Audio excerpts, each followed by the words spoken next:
Okay, welcome back and thanks for staying with us. Now we delve into the second topic of our discussion for today. The Ogun State government has confirmed the seizure of 3 Nigerian presidential aircraft by a French court over a contract dispute with Zhongshan, a Chinese company. The dispute stems from a contract cancellation by the state government, leading Zhongshan to take legal action against both the state and the federal government. A French court grounded the aircraft following a $74.5 million arbitration award in favor of Zhongshan, which Ogun State has not paid. The government condemned the seizure as a tactic by Zhongshan to confiscate Nigerian assets abroad. Meanwhile, former Labour Party presidential candidate Mr. Peter Obi has called the incident an international embarrassment, highlighting failed leadership and a disregard for the rule of the law. Still here with us are Mr. Olufemi Lawson and Barrister Darlington Agommo. Thanks, gentlemen, for staying with us. Barrister Darlington, yes, you are very familiar with what has happened. Yeah. They seized our presidential aircraft in France because they got judgment against Nigeria. More like what happened, it's becoming a pattern for us to outsource our judiciary, you know. The other time it was PID. Now it is Zhongshan, a Chinese company. The other time it was Ibori, and all of that. Barrister Agommo, how much of an embarrassment can this be to Nigeria? In fact, there is no end to it. It's like it's like somebody has taken over our country for infamy.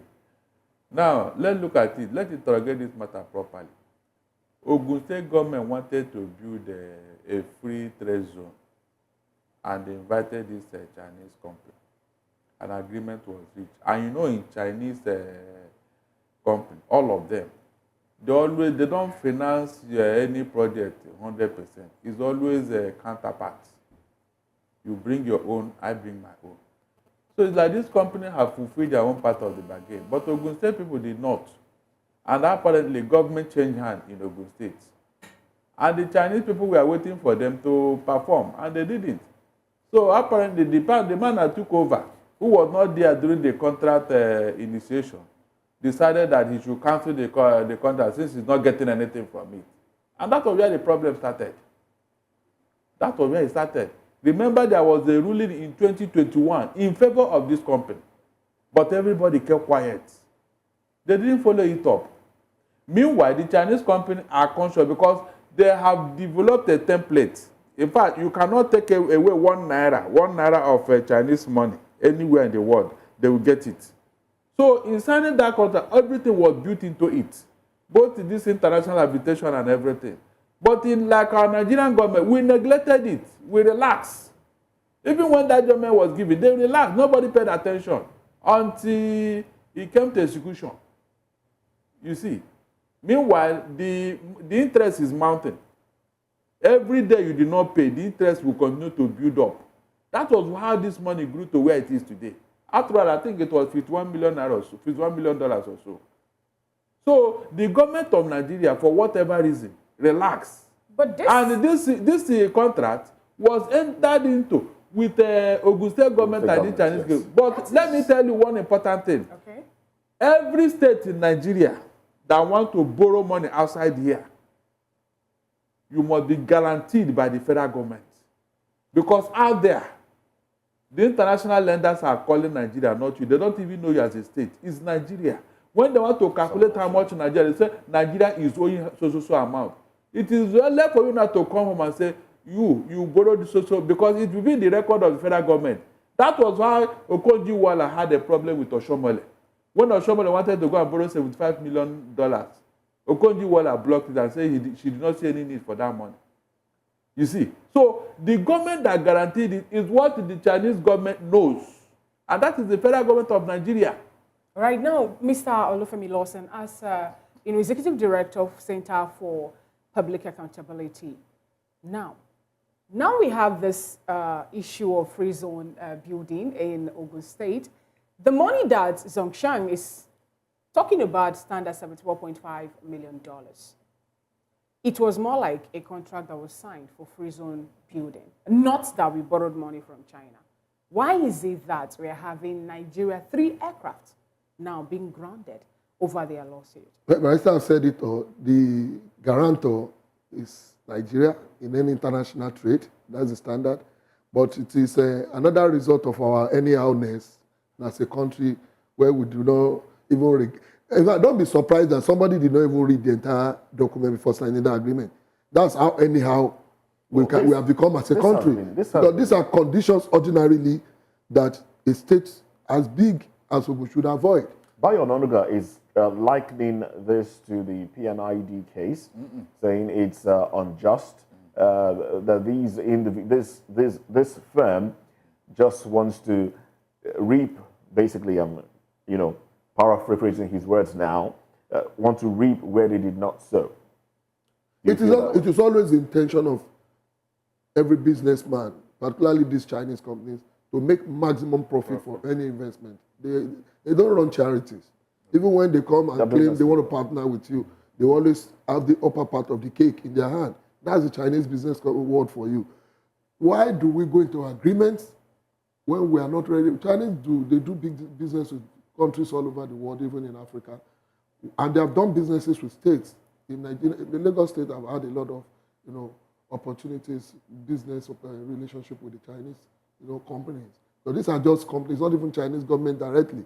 And it's a profit-making company. It's not a charity organization. So it has rights to recoup its investment because there was an agreement. But like I said, somebody may not have even read the detail of that agreement because it was signed.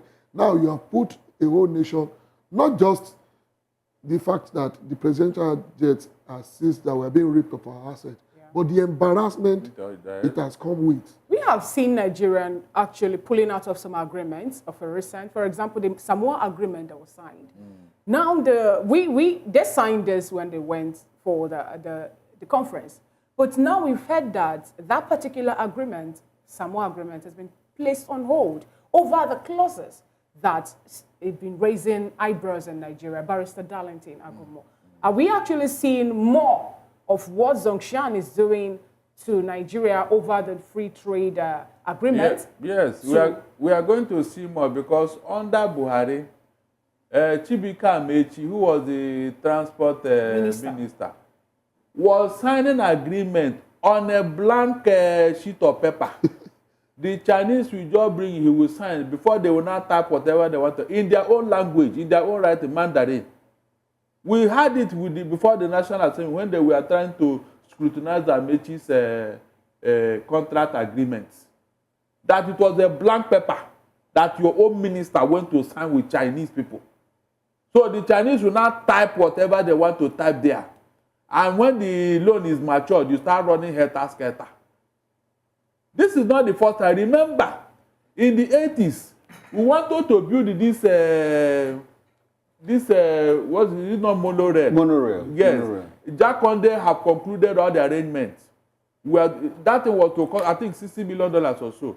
Do you know that immediately Buhari took over, he cancelled it? And Nigeria paid. We paid for a contract that was not done. We paid fully. That was what saved us from that embarrassment. But in this other case now, they don't know that when you breach agreement, the world has moved on. The international arbitration will be waiting for you. The moment you breach any agreement, except the other man wants to sacrifice his rights, he has the right to go to international arbitration because every of those agreements, the cross is there. Because they don't trust even your judiciary. That's why this is happening outside here. Mr. Lawson, let's come back to the issue of continuity in government. We understand that one governor signed this agreement. Another one came and reneged on it. Yes. How much concern should it give us that our governments are unable to ensure a continuity? And this is what leads to abandoned projects. Last time we had about 37 trillion naira of abandoned projects all over Nigeria. Can you imagine? What can we do to stop this line of descent? It is a reflection of the fact that government in Nigeria have become so personalized that whoever comes into position as governor or whoever feels it is his turn, it's his entitlement, and it is not about the institution. And that is why, despite coming from the same political party, the incumbent administration in Ogun State has practically neglected some of the things that were done by his successor, a governor from the same political party.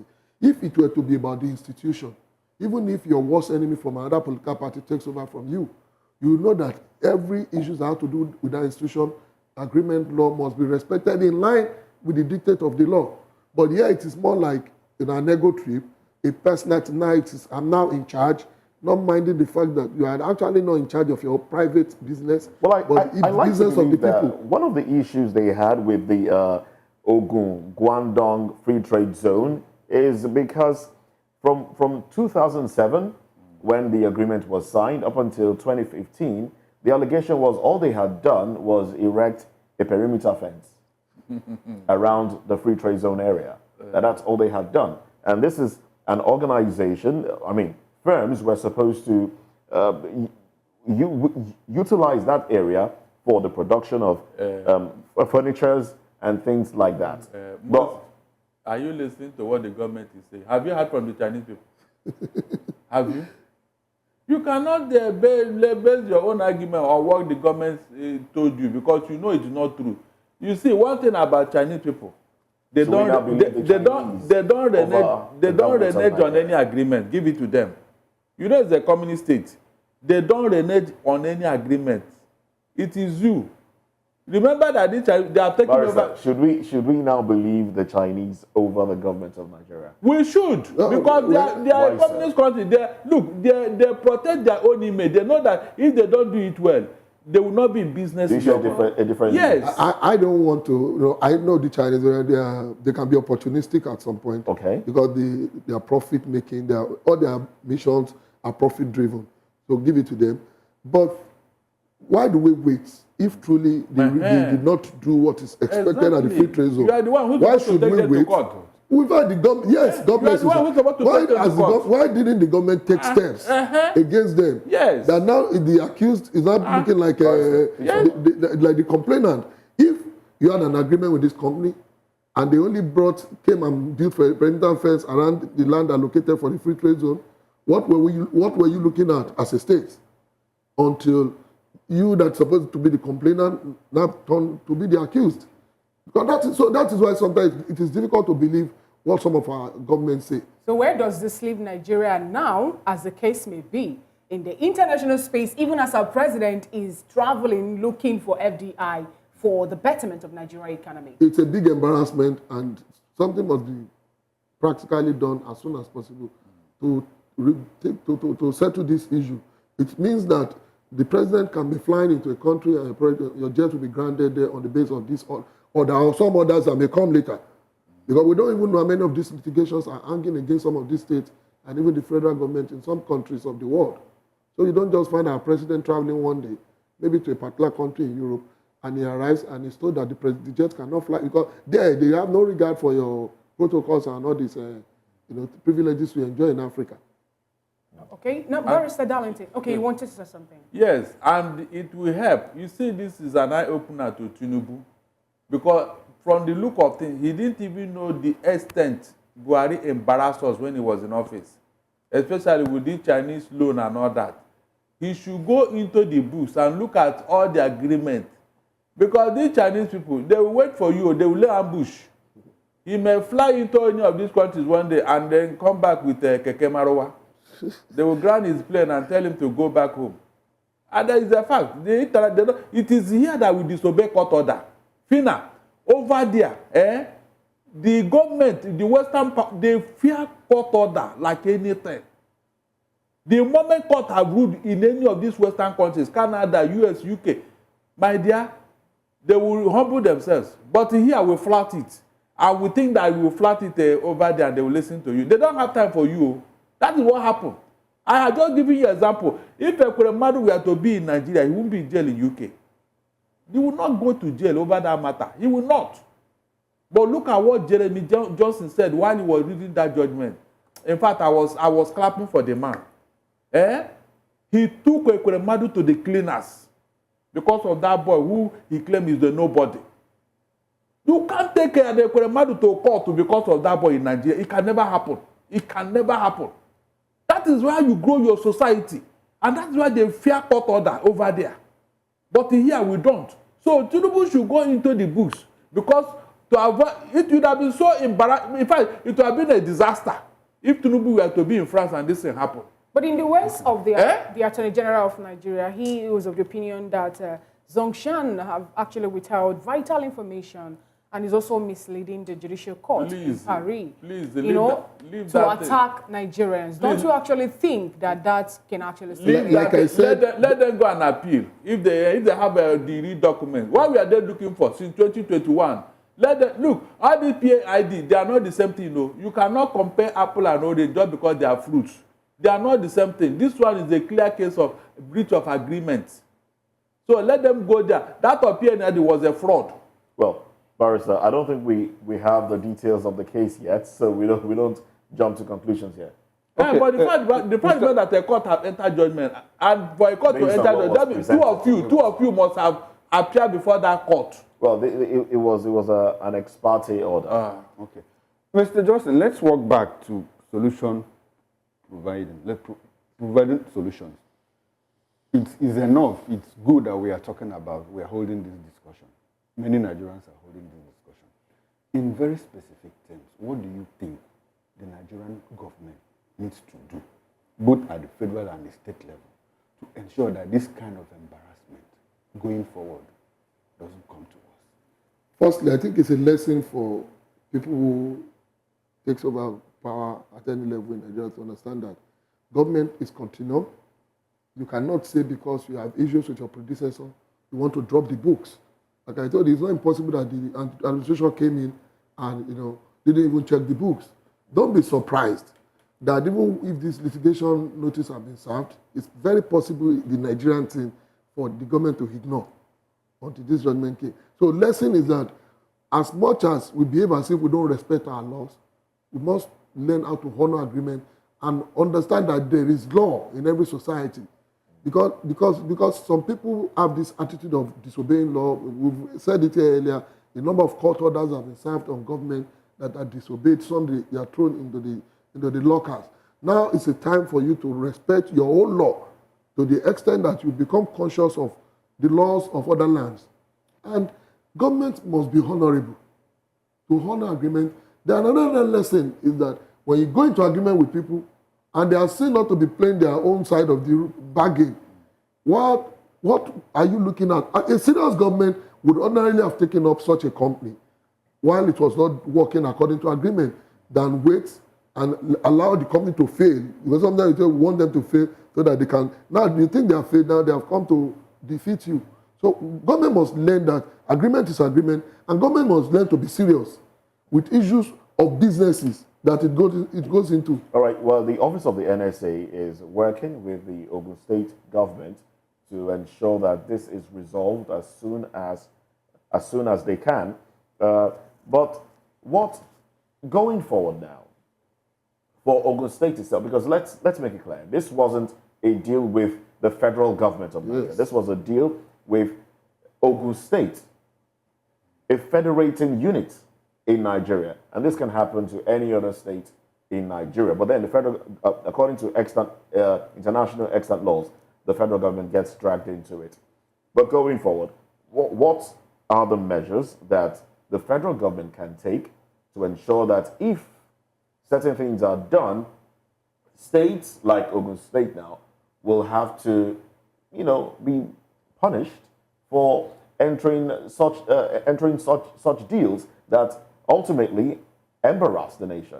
Even though the states have their powers to negotiate agreements, to go into agreement with any organization or company, I think now the federal government must be interested in whatever agreements our states are going into, especially with all these Chinese and foreign companies, because it is under obligation when this dispute arises from such a negotiation and agreement, it is under obligation to be answerable in some of this. Like today, Nigeria is answerable to a deal signed by the state government and a Chinese company. So if on the long run I may become culpable of the consequences of your action, then I must be interested. So that federal government must be deliberate, either through a unit of the presidency or whatever, or the Ministry of Finance or Trade and Investment, that it is involved practically in the negotiation of agreement between our state and some of these foreign companies, to the extent that when there are issues, we will not just get ourselves embarrassed like the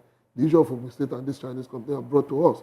So the government must not sit back and say it is their business. It's no longer going to be their business. The federal government must be involved more than it is doing. Okay. You understand? In future negotiations between state and All right, this Barrister. international organization. Barrister, now, just a quick one. Nigeria's economy is not really smiling. The loans that we have in Nigeria stands at 123 trillion naira.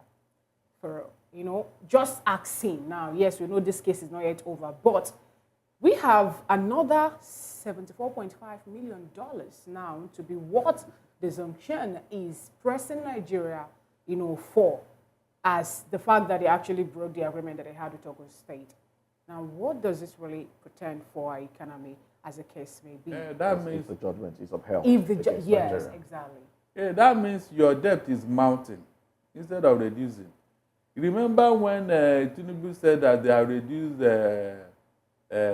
debt payment by 68% or so, instead of 97% that he met on ground. Now, the fact on ground does not show that the debt is reducing. It doesn't. Because he made it at either, I think it's 78 or 77 trillion.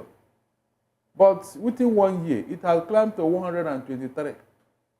Does it show that the thing is reducing? The answer is no. So all the lies they are telling us, in fact, they should stop. Because whenever they tell lie today, by the following day, the lie will expose itself. The only thing that will save us from this contract embarrassment and all that, they should stop collecting bribe from these foreign companies. That is why the government will not even have the moral right to question them when they fail. I am telling you. But the president said if anybody wants to take bribe from you, come to you. No, you just said it now. You just. No, what else would he have done? He has said it. He just said it now, but in reality, from what we are seeing today, is that what is on ground? The answer is no. Most of these contracts that we enter, most of them, in fact, 80% of the money go into private. That's why the contracts are abandoned and nobody questions anybody. 80% of the money go into the pockets of Nigerians, maybe people in authority. That is why the contracts are abandoned. So does it now mean that this administration does not really have the political will to uphold the words that they've actually said? They don't even have the political will to do the commonest thing, to secure you. They don't even have the political will to secure you. This is something they swore to protect your life and your property. The government does not have the political will to do it. If not, we will not be talking of insecurity by now. So if they cannot do those commonest things, is it this other one that they can do? All of them are involved because that's where they get their kickback. Okay, look at it this way now, Fina. There was a contract for Lagos-Calabar superhighway, which was not discussed. The money was not appropriated. No, nothing was it was not even costed. Tinubu on his own, 1.6 trillion naira, and they have started work. What does that tell you? Are you telling me that contract is not tainted with corruption? No, is it possible? By the time he leaves office now, somebody will now enter, and then the contractor will now say, this and that too. Without running all over the place. Funny enough, the contract actually has been, the construction of the coastal highway has been suspended, and Senate actually is looking into that. Now, Mr. Olufemi, this call, this word of embarrassment is coming from Mr. Peter Gregory Obi. Do you think this administration actually will do swiftly everything possible to make sure that the face of the country is saved? Or are they going to also treat it as a case of opposition trying to, talk down on the administration? Well, I don't think the government itself has even said anything contrary to the position of Mr. Peter Obi. Even the government has admitted that it is embarrassing. And just like the opinion of Mr. Peter Obi, it's an embarrassment. I think, and we've also all agreed there that it's a big embarrassment to us as a country. And I think moving forward is how to save ourselves from this embarrassment. Moving forward now, how can, what are the measures do you think the federal government of Nigeria can take to protect its assets in foreign lands? Of course, the first step that any government must take is to ensure that it complies with every laws and agreement that it goes into. Because you cannot, it's a question of morality. You don't just find yourself in this kind of situations if you have not entered into agreement that are binded by, conditions. But like Pastor said, this agreement have all these details. You can't just wake up and seek another of the court to confiscate my property if it was not in our agreement that in the case of default. Now, you pointed to something earlier. You said government should be a continuum. Yes.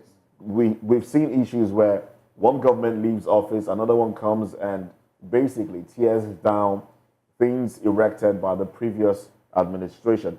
But civil service is a continuum. Civil servants, they stay. They don't leave with the government of the day. Shouldn't governors be fed proper information before they make decisions on issues that will affect the state and the nation at large? Be fed by civil servants, information. Do you know how powerful these governors are in their states? Do you think they give regard to the due process? Ordinarily, their actions are supposed to be guided by the ethics they are meeting on ground. Let me give you an instance. Do you know that this system have made, in this country at a point in time, I know ministers that cannot even give a single approval without their permanent secretaries at a time in this country. But do we still have that culture? Don't you see permanent secretaries wearing Babangida and following ministers all over to Owambe events today? Permanent secretaries were little gods in the ministries. You get every approval from the minister will tell you that the PS has not signed. The PS sit back, sometimes you don't even know them by their face. Exactly. They sit back, so influential, because they are the custodians of that ministry. They are the custodians of the account and everything. But today, reverse is the case. So what I hear from you is politicians basically have dug their fingers into everything, and they have basically in charge, ruined a lot of things. So back to the question, what's the way forward, really? The way forward is that our law is not strong enough to deal with this kind of situations. We must invest a lot, and that's why I always commend your station and others who are doing this job of advocacy. We must. It's not our laws that tells a PEMSEC to, hobnob with a political office holder. No, it's not our laws. If our laws are strong enough to limit the powers that are given to ministers, to limit the powers that are given to some of these elected officials, naturally it will rein them into, behaving properly. Mr. Lawson, is it an issue of laws or implementation? Do we have problems with our laws or how they are implemented? Both sides. I also know that these laws are there. No, both sides. Some of the things you call laws in Nigeria are really, comic to me. For instance, we say there are laws, and a law that prescribe an option of fine of 2 million naira for somebody brought to court for stealing 1 billion naira. So there are issues with our laws, even though the question of the will to implement is there. But the truth is that and when the foundation is destroyed, there's nothing you can do. There's a lot of fault in what is called the Constitution of Nigeria and other laws operated within the country. All right, then. Well, let's have our concluding thoughts. It is about obeying what the law stated.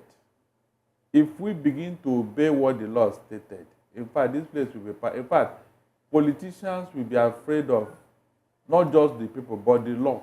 But because they know that they can do anything and get away with it. That's why they act with impunity without regard to the so-called law. That when they are sworn, they swore to protect these things. Now, let me give you an example. When Donald Trump came to the first time in the U.S., a CNN intern was seconded to his office to report him and all that. And the man challenged him when he brought this travel ban. He exchanged words with a U.S. president, a journalist. Donald Trump sent him out of the White House, said he should not cover that place again. When he got back to office, the office sent him back to go there and do his work. And when Donald Trump sent him back, they went to court. And the court told the guy to go back to his beat. Case closed. In Nigeria, Buhari said he doesn't want to see some media houses near Aso Rock, including AIT, because of the documentary they aired about him, the essential Buhari and the Lion of Bodilo, that brought out the real persons in these two. They throw them out of Aso Rock. Until Buhari left, they never went there to do anything. You can see the two opposites. The president you have, the politicians we have in Nigeria, they are not here to build this country. That's the difference. Other Western nations that you are talking of today, they were built by politicians. Politicians who want to build their nation, not Nigerian politicians. Their own is to line their pockets. Our money is in their pockets. All right, Barrister, thank you very much for those concluding thoughts. Mr. Lawson. We must continue the conversation, just like Barrister said. We should not get tired. And I know that Nigerians still hold the haze when you talk about the power to make change happen. And I like to believe that as hope. well. Well, thank you very much, gentlemen, for coming on the program. We'll take a break now. We have been discussing with Barrister Darlington Agumo here in the capacity of a political analyst, and Olufemi Lawson, Executive Director, Center for Public Accountability, CPA. We'll take a break. When we come back, other segments of the program.